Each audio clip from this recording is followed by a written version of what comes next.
सभी को आदाब, नमस्कार, सत श्री अकाल, जय हिंद, जय भारत। उम्मीद करता हूं आप सभी ठीक होंगे। आज मैं आप सभी भारतवासियों को होली की हार्दिक बधाई एवं शुभकामनाएं देता हूं और इसी के साथ आपको बता देना चाहता हूं कि भारत सरकार द्वारा आपके होली के महोत्सव में मिठाई को और मीठा करने के लिए आपके घरेलू गैस में 50 रुपए की वृद्धि कर दी गई है। आप लोग मजे करें और ये 50 रुपए बढ़ा कर दें ताकि प्रधानमंत्री जी, माननीय प्रधानमंत्री जी और भारत सरकार के जो मंत्रीगण हैं वो सब मिलकर के होली मना सकें। आप सब 50 रुपए और ज्यादा दिया करें गैस सिलेंडर में आज से, यानी कि 50 रुपए की बढ़ोतरी आज से घरेलू गैस में, और कमर्शियल जो है वो 350 रुपए की बढ़ोतरी कर दी गई है। तो आप सबको होली की हार्दिक बधाई एवं शुभकामनाएं। आगे से ख्याल रखिएगा, कोई भी त्योहार आए, अगर कहीं भारत सरकार भूल जाए कोई बढ़ोतरी करने में तो अवश्य याद दिला दीजिएगा कि बढ़ोतरी करना है, क्योंकि भारत सरकार हर तरह से आपके साथ है। आपके कदम से कदम मिलाकर आपके साथ चलेगी। वालेकुम सलाम भाई, आपके साथ चलेगी और जरूरत पड़ने पर बार बार आपके घरेलू खर्चे में बढ़ोतरी करती रहेगी। देखिए, मामला ये है कि किसी भी तरीके से आपको खुश रखना है। अच्छा, मजे की बात मैं बताऊं कि ये 50 रुपए जो गैस में बढ़े हैं, ये आप लोग दुखी मत होइएगा, क्योंकि बाबा जी ने कहा है कि हम माफियाओं को मिट्टी में मिला देंगे। और आपको ये पता होगा कि बाबा जी का इशारा किसकी तरफ था। तो अगर अब्दुल को मिट्टी में मिलाने के लिए बुलडोजर चलाना है तो उसके पेट्रोल डीजल के लिए, उसके खर्चे के लिए आपको 50 रुपए महंगा सिलेंडर लेना ही होगा। जब बात माफियाओं की पहुंची है, बात माफियाओं की निकली है, तो क्यों ना कुछ माफिया हम भी गिना दें। एक तो स्वयं बाबा जी रहे, बाकी और भी कुछ मैं नाम गिना देता हूं। तो मैं जानना चाहता हूं कि मैं जो नाम गिनाने जा रहा हूं, इनमें से इन पर बुलडोजर कब चल रहे हैं और इनको मिट्टी में कब मिलाया जा रहा है। बाबा जी, मैं जानना चाह रहा था कि कुलदीप सिंह सेंगर, इनको मिट्टी में कब मिलाओगे, इनके घर पे बुलडोजर कब चलाओगे। बाबा जी, मैं जानना चाह रहा था ब्रजेश सिंह, 106 मुकदमे इन पर हैं, इन पर बुलडोजर कब चलाओगे, इनको मिट्टी में कब मिलाओगे। बाबा जी, मैं ये जानने की कोशिश कर रहा था कि धनंजय सिंह, जिन पर 46 मुकदमे हैं, इनको मिट्टी में कब मिलाओगे, इन पर बुलडोजर कब चलाओगे। बाबा जी, हम हाथ जोड़कर आपसे विनम्र निवेदन करते हुए जानकारी चाहते हैं कि बाबा जी, राजा भैया के ऊपर 31 मुकदमे हैं, इनके ऊपर आप बुलडोजर कब चलाओगे, इनको आप मिट्टी में कब मिलाओगे। बाबा जी, मैं जानना चाह रहा था डॉक्टर उदय भान सिंह, जिन पर 83 मुकदमे हैं, इन पर आप मुकदमा कब करोगे, सॉरी, इन पर आप मुकदमा, इनको आप मिट्टी में कब मिलाओगे, इन पर आप बुलडोजर कब चलाओगे। बाबा जी, अशोक चंदेल, जिन पर 37 मुकदमे हैं, इनको आप कब मिट्टी में मिलाओगे। बाबा जी, मैं ये जानने की कोशिश कर रहा था कि विनीत सिंह, जिन पर 34 मुकदमे हैं, इनको आप मिट्टी में कब मिलाओगे, इनको आप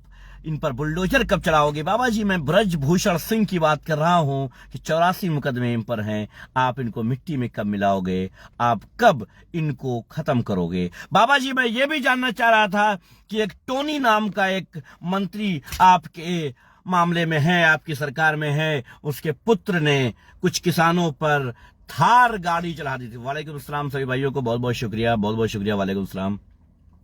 थार गाड़ी चढ़ा करके कुछ गरीब किसानों को कम कर दिया था, कुछ गरीब किसानों को मार दिया था, उन पर बुलडोजर कब चलाओगे। बाबा जी, मैं ये जानने की कोशिश कर रहा था कि रेपिस्टों को मिट्टी में कब मिलाओगे। बाबा जी, मैं ये जानने की कोशिश कर रहा था कि इस देश को लूट कर ले जाने वालों को मिट्टी में कब मिलाओगे। बाबा जी, वालेकुम सलाम भाई, वालेकुम सलाम।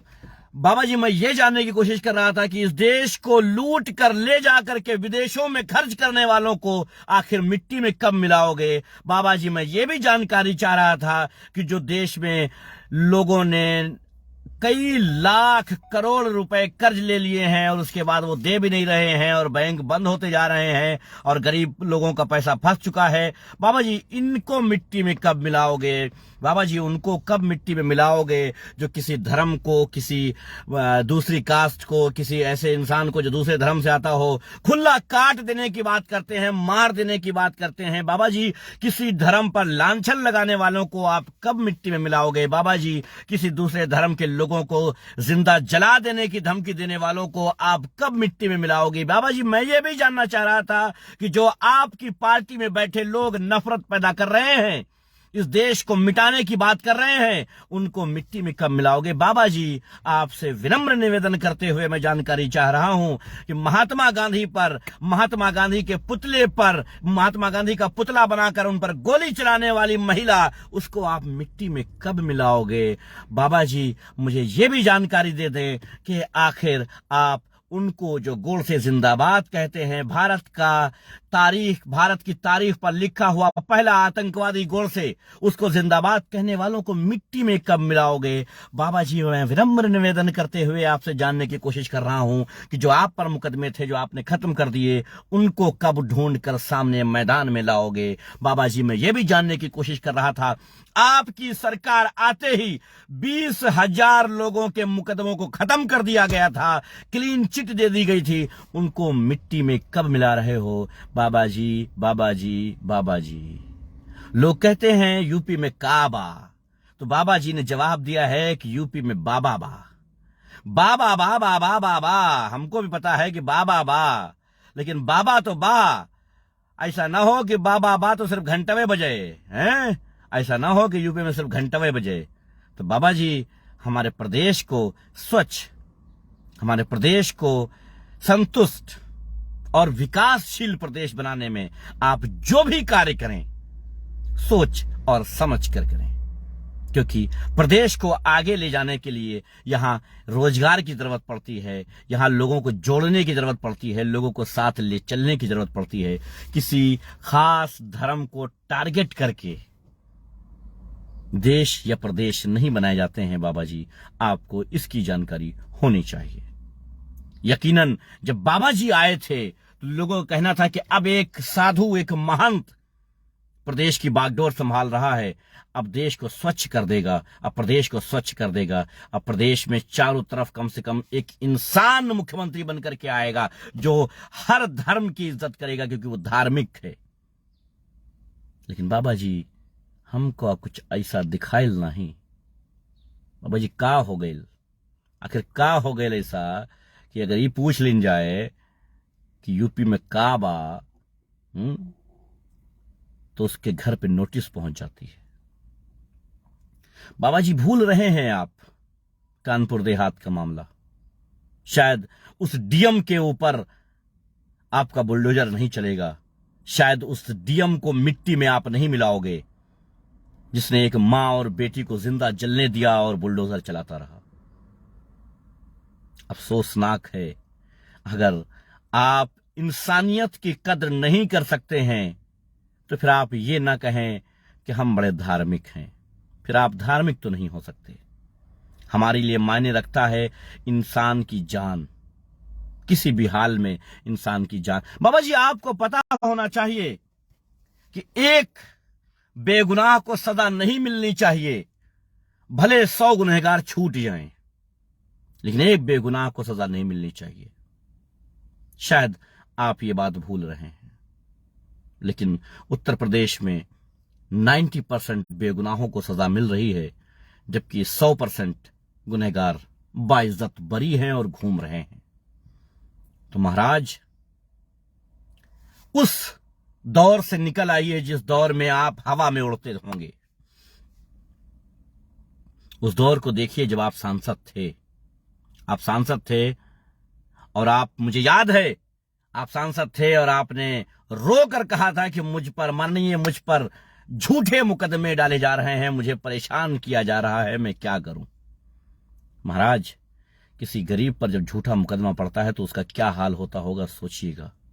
महाराज, किसी गरीब के मां और बेटी जिंदा जला दी जाती है और उसके घर पे बुलडोजर चला दिया जाता है, क्या हाल होगा। इस देश में अगर कोई गरीब झोपड़पट्टी बनाए है और वो पंचायत की जमीन है, सरकार की जमीन है, सरकारी जमीन है, तो उसकी झोपड़पट्टी को उखाड़ना सरकार का काम नहीं है, उसकी झोपड़पट्टी को घर में तब्दील करना सरकार का काम है। ये शायद सरकार अपनी जिम्मेदारी भूल गई है। अडानी अंबानी को न जाने कितनी लैंड देने वाली ये सरकारें, मैं सिर्फ भारतीय जनता पार्टी की बात नहीं कर रहा हूं, वाड्रा को भी जोड़ लो उसी में, बड़े बड़े बिजनेसमैन को बहुत बड़ी बड़ी लैंड देने वाली सरकार, जब कोई ये गरीब अपनी झोपड़पट्टी बना लेता है तो उसके ऊपर बुलडोजर चला दिया जाता है, चाहे उसकी मां और बेटी की मौत हो जाए। शर्मनाक है बाबा जी। बाबा जी इस पर ध्यान दीजिएगा। क्या है ना बाबा जी, इस देश को बनाने के लिए बहुत लोगों ने अपना खून बहाया है। उसमें पंडित भी थे, उसमें मुल्ले भी थे। इस देश को बर्बाद और तबाह मत होने देना, ये रिक्वेस्ट है हमारी। अब इसको आप जैसे समझना चाहें वैसे समझें, लेकिन एक आम भारतीय नागरिक होने के नाते, अब चाहे आप ये समझ लें कि एक मुल्ला आपसे कुछ कह रहा है, चाहे आप ये समझ लें कि एक देशवासी कह रहा है, लेकिन एक आम भारतीय नागरिक आपसे हाथ जोड़कर विनती करता है कि इस देश को धर्म में बांटने की कोशिश मत करो बाबा जी। माफिया माफिया होता है, वो किसी भी धर्म का नहीं हो सकता। गुंडा गुंडा होता है, चोर चोर होता है, रेपिस्ट रेपिस्ट होता है, वो किसी धर्म से नहीं होता है बाबा जी। इसका ख्याल रखिए। धर्म देखकर बुलडोजर को न चलाइए। धर्म देखकर बुलडोजर को चलाएंगे तो इस देश में सिर्फ और सिर्फ एक दूसरे के लिए नफरत बढ़ती रहेगी, प्यार मोहब्बत नहीं बढ़ पाएगा। बहुत बहुत शुक्रिया आप सबका। उम्मीद करता हूं कि आप सब लोग जो अभी तक मेरा इंतजार कर रहे थे बेसब्री से, अभी तक जो लोग चाह रहे थे कि मैं आवाज उठाऊं, मैं बोलूं, वो शायद संतुष्ट होंगे हमारी इस बात से। और अगर संतुष्ट होंगे तो आगे पहुंचाएंगे, जब आगे पहुंचाएंगे तो मेरी फेसबुक बची रहेगी, वरना इस वीडियो के बाद फिर से बैन हो जाएगी और मैं फिर से चुप हो जाऊंगा। मर्जी आपकी, चाहें जैसे सुने। धन्यवाद, शुक्रिया।